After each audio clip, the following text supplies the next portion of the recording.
Genesis chapter 37. Now Jacob dwelt in the land where his father was a stranger, in the land of Canaan. This is the history of Jacob. Joseph, being 17 years old, was feeding the flock with his brothers, and the lad was with the sons of Bilhah and the sons of Zilpah, his father's wives. And Joseph brought a bad report of them to his father. Now Israel loved Joseph more than all his children, because he was the son of his old age. Also he made him a tunic of many colors. But when his brothers saw that their father loved him more than all his brothers, they hated him and could not speak peaceably to him. Now Joseph had a dream, and he told it to his brothers, and they hated him even more. So he said to them, "Please hear this dream which I have dreamed. There we were, binding sheaves in the field. Then behold, my sheaf arose and also stood upright. And indeed your sheaves stood all around and bowed down to my sheaf."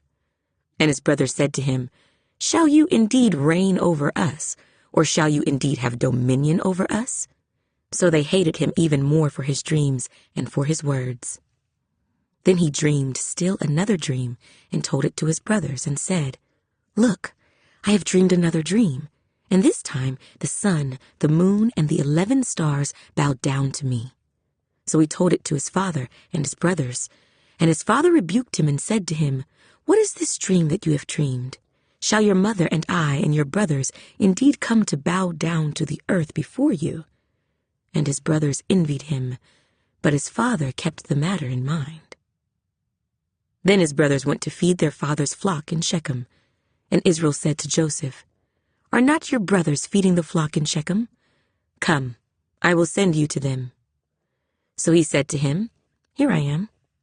Then he said to him, "Please go and see if it is well with your brothers and well with the flocks, and bring back word to me." So he sent him out of the valley of Hebron, and he went to Shechem. Now a certain man found him, and there he was, wandering in the field. And the man asked him, saying, "What are you seeking?" So he said, "I am seeking my brothers.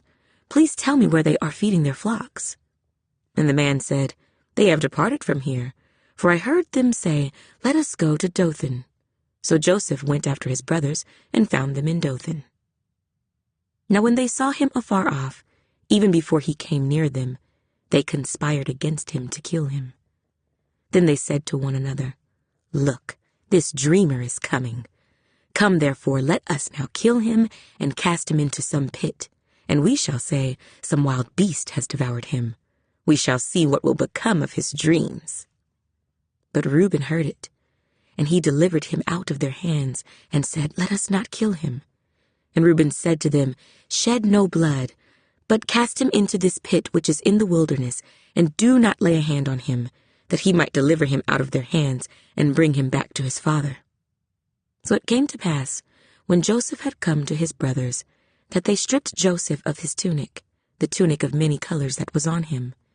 Then they took him and cast him into a pit, and the pit was empty, there was no water in it. And they sat down to eat a meal. Then they lifted their eyes and looked, and there was a company of Ishmaelites coming from Gilead with their camels, bearing spices, balm, and myrrh, on their way to carry them down to Egypt.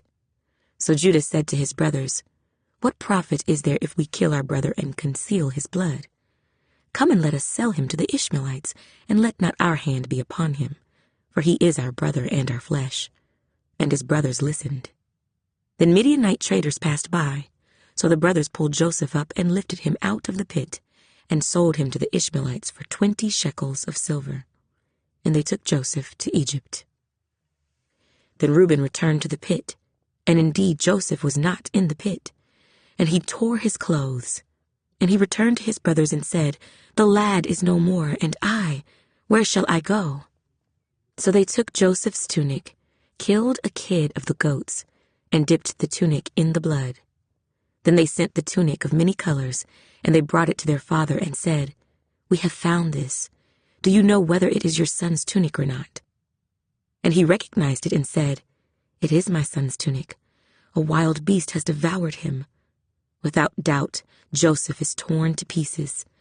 Then Jacob tore his clothes, put sackcloth on his waist, and mourned for his son many days. And all his sons and all his daughters arose to comfort him. But he refused to be comforted. And he said, "For I shall go down into the grave to my son in mourning." Thus his father wept for him. Now the Midianites had sold him in Egypt to Potiphar, an officer of Pharaoh and captain of the guard.